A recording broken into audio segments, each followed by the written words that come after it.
En el caso específico de la teoría del karma, veamos sus derivaciones. Volvemos aquí a afirmar la imposibilidad de que cualquier entidad humana pueda desarrollarse carente de ideología, lo que no debe confundirse con intencionalidad, deliberación o mala fe. Esto no es más que una vulgarización del concepto. Insisto en comprender el término ideología como un logos, un orden de ideas. Ahora bien, ¿qué ha pasado con estas culturas? ¿Qué función cumplen en la sociedad moderna? Sartre, en un capítulo del Ser y la Nada, creo que también lo repite en su pequeño volumen El existencialismo es un humanismo. Habla de la mala fe. Este es un concepto ético de mucho valor y, por cierto, muy poco tenido en cuenta. La mala fe es básicamente una actitud de autoengaño que engaña y niega el origen de las acciones, creando determinismo donde hay libertad y responsabilidad frente a su conciencia. No quisiera extenderme en el macroanálisis que suele realizarse para explicar el fenómeno del nuevo irracionalismo. Me limito a repetir aquella pobre frase de Dostoyevsky. Si Dios no existiera, todo estaría permitido. Como si fuese posible tener un Padre eterno que organizara nuestros juegos con sus reglas, una cosmogonía infantil de premios y castigos. Es este el gran horror que tortura a la modernidad, por no decir a la mayor parte de las civilizaciones occidentales, de cuyas costumbres morales algo ya sabemos.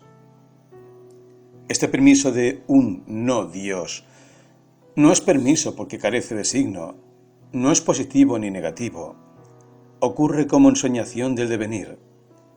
Pero si nunca hemos podido diferenciar lo innominable del abismo, lo misterioso de lo demoníaco, el impulso amoroso de lo caótico, el verdadero logos que inventa nuestra conciencia, del control desesperado que solo hay alivio en el ejercicio dogmático de un orden supuesto declarado inapelable.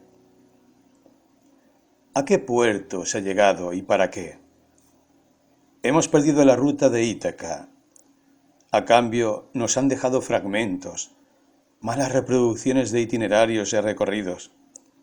Este triste reciclamiento de las religiones, este nuevo fanatismo cargado de discursos cínicos.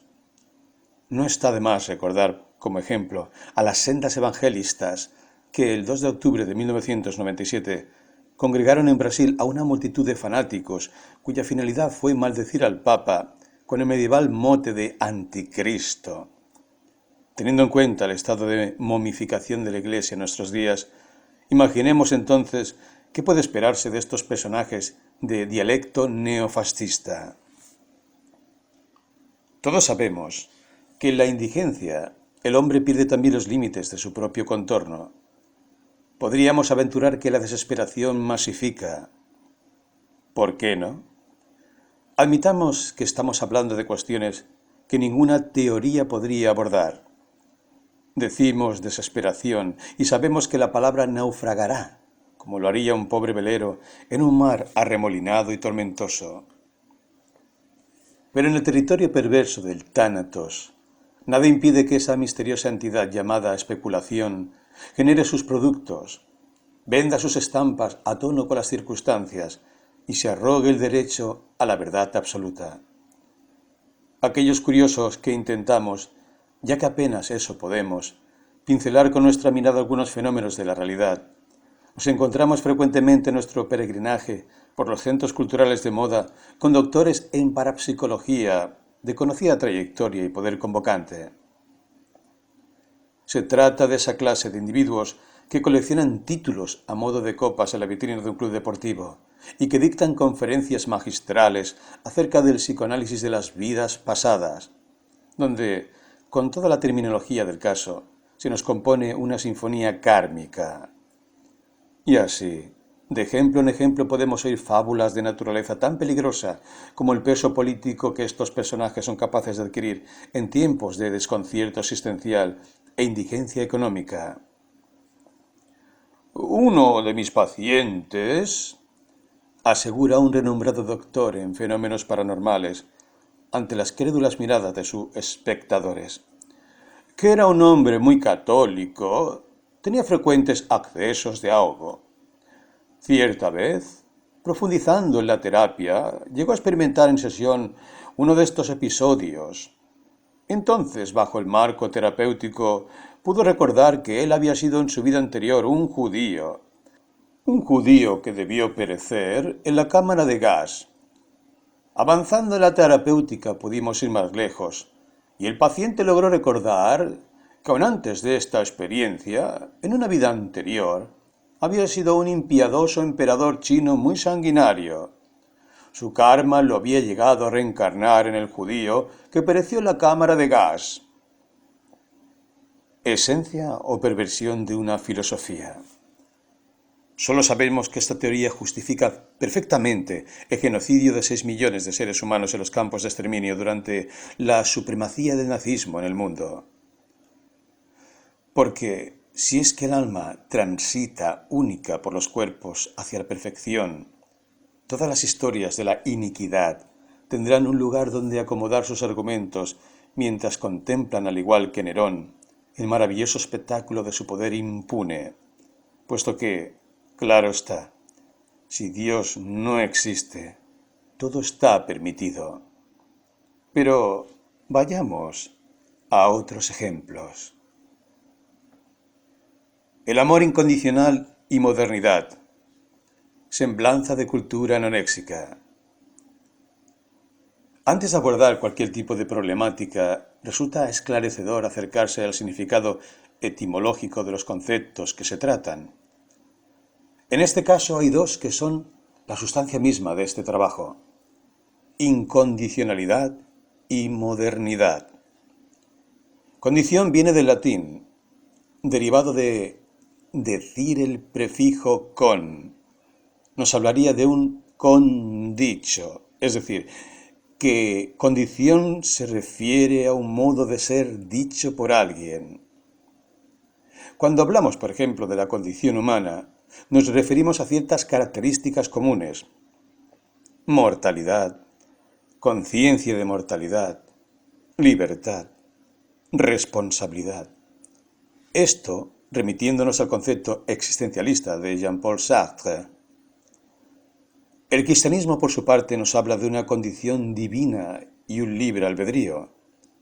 Son distintas realidades a las cuales podemos adherir o no, pero lo cierto, lo invariable es que algo, Dios, el hombre, nos dice, nos define, y este ser dicho de determinada manera es la esencia de la condicionalidad. ¿Qué es entonces incondicionalidad? Es la rebelión, la negación, dada por el prefijo in, de existir con cualquier condición que se nos imponga. Pero, ¿es esto posible? ¿Tiene sentido? ¿Quiénes se adjudican ese rol? Esto lo trataremos más adelante. Veamos ahora el segundo concepto. Moderno también viene del latín y quiere decir ahora mismo, un modo del aquí y el ahora. Nos interesa el significado etimológico por sobre el histórico y el que le ha adjudicado este movimiento tan controvertido llamado posmodernidad. Lo valioso de la etimología es el nivel de racionalidad que le devuelve a las palabras, lo que nos hace pensar que nada surgió de la nada, que lo complicado tiene más que ver con lo equívoco que con lo profundo. Ahora bien, una vez que hemos mirado el significado original de estas palabras, debemos articularlas en el conflicto que nos toca abordar. La pregunta es, ¿cómo funciona la búsqueda de incondicionalidad en la sociedad moderna, la de aquí y ahora? Empezamos por admitir que vivimos hoy como nunca, sumergidos bajo una serie de circunstancias políticas, económicas y sociales sobre las cuales poco y nada podemos hacer. Pero, ¿cómo se comporta nuestra existencia frente a estas circunstancias? ¿Qué le sucede al individuo, ese tan mentado e indisoluble dúo de cuerpo y espíritu? Esto nos remite a un concepto que he tratado en el capítulo La axiología del dolor, perteneciente a mi libro La otra mirada. En él digo, no es para nada llamativo hablar de una cultura anoréxica. Orexis viene del griego y significa deseo.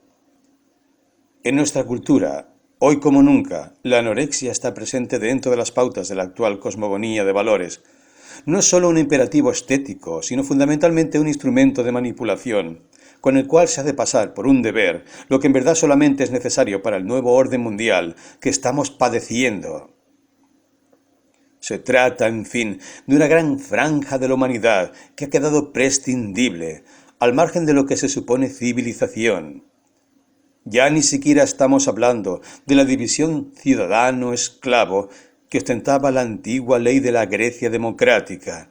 Estamos hablando de un genocidio silencioso.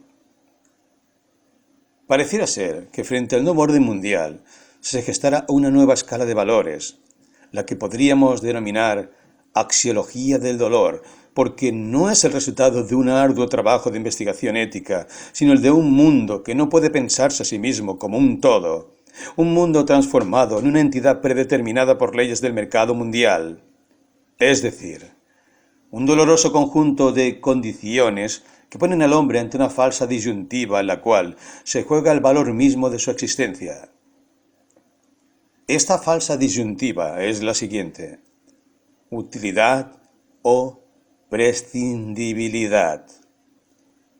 Podríamos hablar entonces de un nuevo tipo de hombre, el hombre prescindible, aquel cuyas facultades, por innecesarias, precarias o transgresoras, resultan molestas al nuevo orden de cosas. Es esta gran falacia la que niega la esencia del humano. Esta esencia consiste justamente en un ser cuya existencia es capaz de pensarse a sí misma y por eso mismo acceder a un cierto grado de libertad respecto a las otras especies. Pero no. El nuevo ciudadano podrá entrar al ágora virtual mediante una serie de condiciones, entre las cuales citamos básicamente obediencia y eficacia, dentro del campo de esta nueva axiología. La mujer resulta particularmente afectada por innumerables imperativos.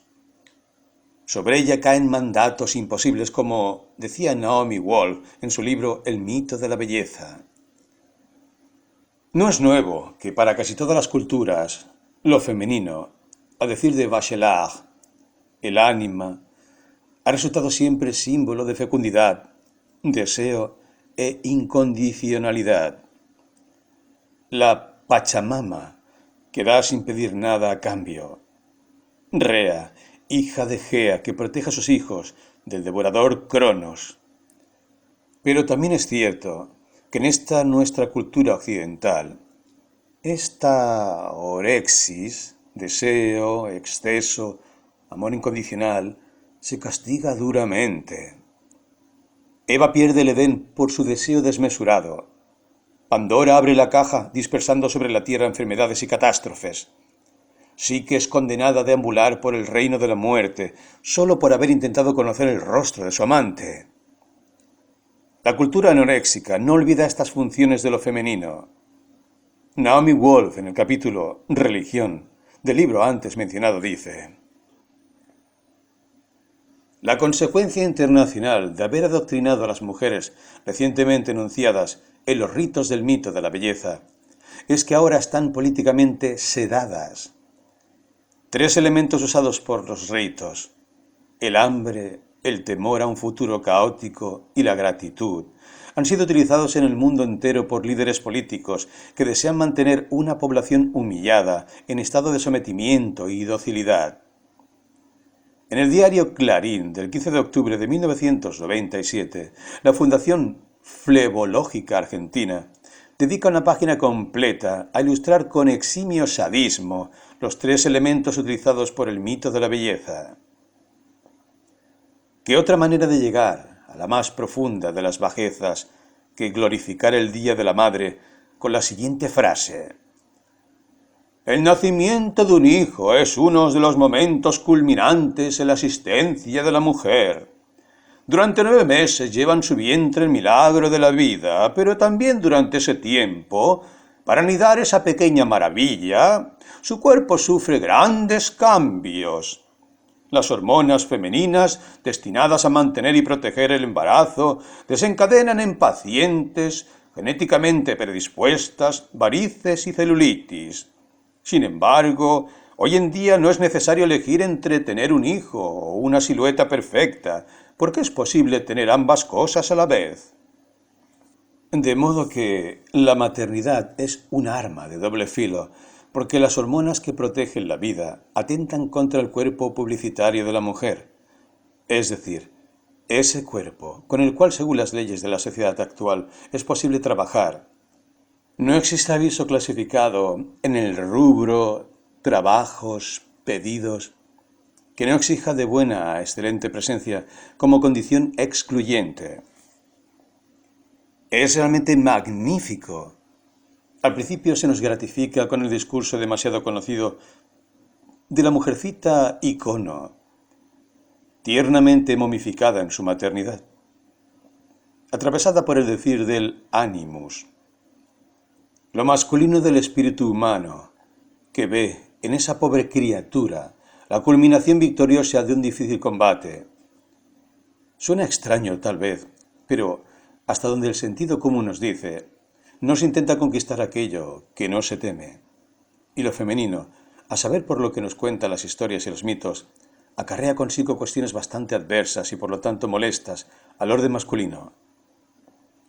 Tal vez sea por eso que anidar esa pequeña maravilla nos trae tantos problemas hormonales. En otras palabras, se nos está diciendo, aunque suene una exageración, que nuestro tesoro viviente es un agresor, porque nos abre las puertas de un futuro caótico.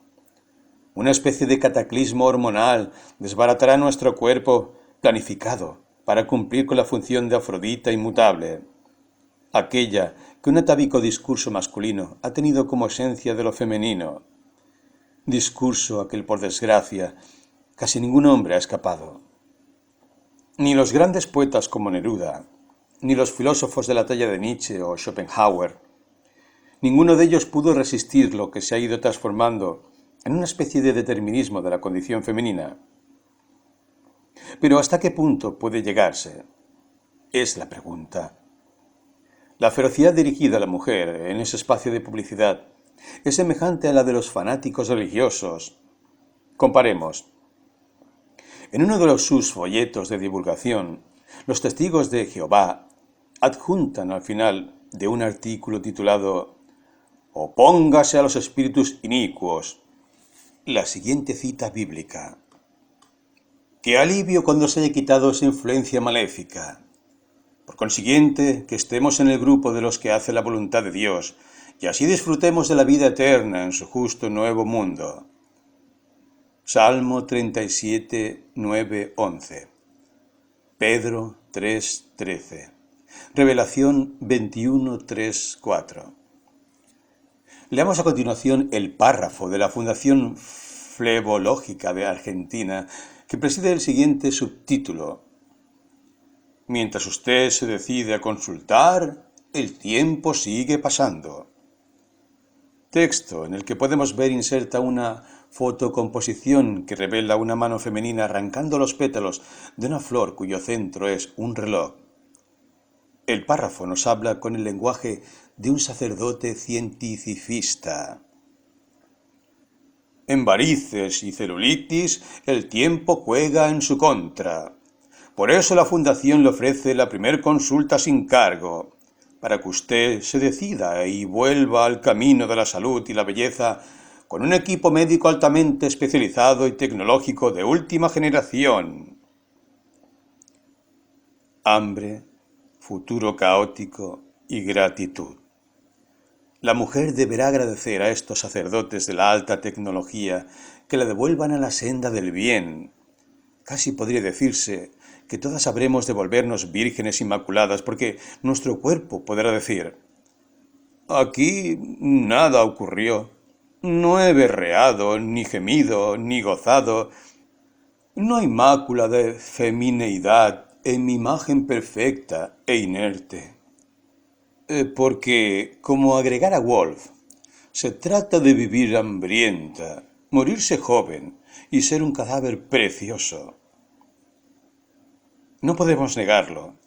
Nuestro país hace méritos en esto de importar culturas perversas, imperativos de muerte. ¿De qué otra manera, si no, podríamos seguir adelante con esta mitología tanática que nos funda y nos escribe? Una buena iniciación. Por eso mismo, desde la infancia, esta cultura ha preparado sus fetiches. No en vano existen las Barbies, esas pequeñas esfinges en serie que guarda dentro de sí muchos significados. En primer lugar, ha aprendido de sus antecesoras, las fábulas de Perrault, como la Cenicienta, que tiene origen en la China del siglo IX, cuando las mujeres se les vendaban los pies para impedir su crecimiento. Barbie, a diferencia de Ken, su compañero de ruta, no puede acceder a la posición vertical. Carece de pezones, vagina y todo aquello que la asemeja a una mujer real, con facultades femeninas íntegras. En el mismo sentido, podemos ver a una de las últimas top model internacionales deambular por la pasarela como un fantasma, una especie de requiem de esa mujer que ya no es. Según el mismo diario Clarín, aclara: la criatura pesa 47 kilos y mide 1,75 m. Sin oropeles y frente a otros escenarios, la imagen de esta mujer estaría más cerca de una desgraciada sobreviviente de los campos de exterminio nazis que de una Afrodita griega. Las cifras también son elocuentes. Cada década cerca de 1,5 millones de mujeres mueren de anorexia nerviosa solo en los Estados Unidos. Habíamos dicho genocidio silencioso. Esto es apenas un ejemplo. Se calcula que actualmente casi 1/3 de la humanidad ha quedado, de un modo u otro, al margen del orden económico mundial. Es decir, que cerca de 2.000 millones de personas resultan prescindibles para el nuevo orden económico mundial. En ese sentido, me interesa citar a Erich Fromm en su capítulo Abundancia y Saciedad del libro Amor a la Vida. Refiriéndose al hombre, dice el autor: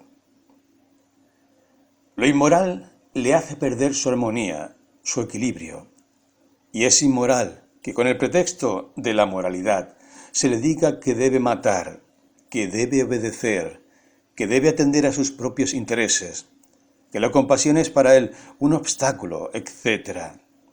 Si estas voces se vuelven demasiado altas, se puede llegar a que ya no oigan las voces íntimas de la conciencia humana. Así, alguien puede llegar a la idea de que si Dios ha muerto, todo está permitido. Tal vez hayamos llegado al punto anunciado por Fromm, y bajo la pátina de una sociedad modernizada, light e hipercomunicada, esas voces se hayan vuelto demasiado altas y ya no podamos oír las voces íntimas de la conciencia humana. Sea como fuere, algo está pasando, y ese algo es inhóspito, inhumano, opuesto a todo lo que podríamos imaginar como íntimo, familiar, verdadero. Asistimos al fenómeno de la perplejidad. Sabemos que algo nos daña, pero no sabemos exactamente qué es. No se trata de un enemigo evidente, sino de una trama muy compleja de fenómenos económicos, políticos y existenciales, dentro de la cual, con nuestro azoramiento e inconsciencia, también nosotros nos hemos vuelto victimarios de nuestro ser. Dijimos que la pregunta básica es: ¿cómo funciona la búsqueda de incondicionalidad en la sociedad moderna? En principio, admitámoslo, sucede al margen, esencialmente en el fenómeno artístico, en el ámbito onírico y en algunos tramos de la edad temprana, cuando el niño, aún poco condicionado por imperativos sociales, puede entregarse al libre discurrir de su propia ensoñación. El mundo es una cosmogonía poética personal. No se trata de buscar la aprobación en el universo de los valores instituidos. Lo materno aún funciona como un refugio de incondicionalidad, donde es posible volver siempre que el pequeño no se sienta seguro en su odisea. La idea de lo materno funciona para el niño como Ítaca para Ulises. Es la tierra segura a donde volverá después de un largo peregrinar por lo desconocido, por lo misterioso. En los poetas, en cambio, esta búsqueda de incondicionalidad se comporta llevando al extremo situaciones vitales. La vida al suicidio en Alejandra Pizarnik, el mal al bien en Baudelaire, el hombre a la orfandad extrema en León Felipe. Este extremismo poético es, en el fondo, una reacción frente a la opresión de una cultura cuyas condiciones han vuelto a la vida humana particularmente irrespirable. Llevado esto al campo político, puede o no conducirnos a grandes equívocos. Ello depende de la relación entre las acciones convenidas y las circunstancias dadas. Pero aún así, no es posible negar su legitimidad expresiva como revelación de una dolorosa experiencia existencial, la de la opresión.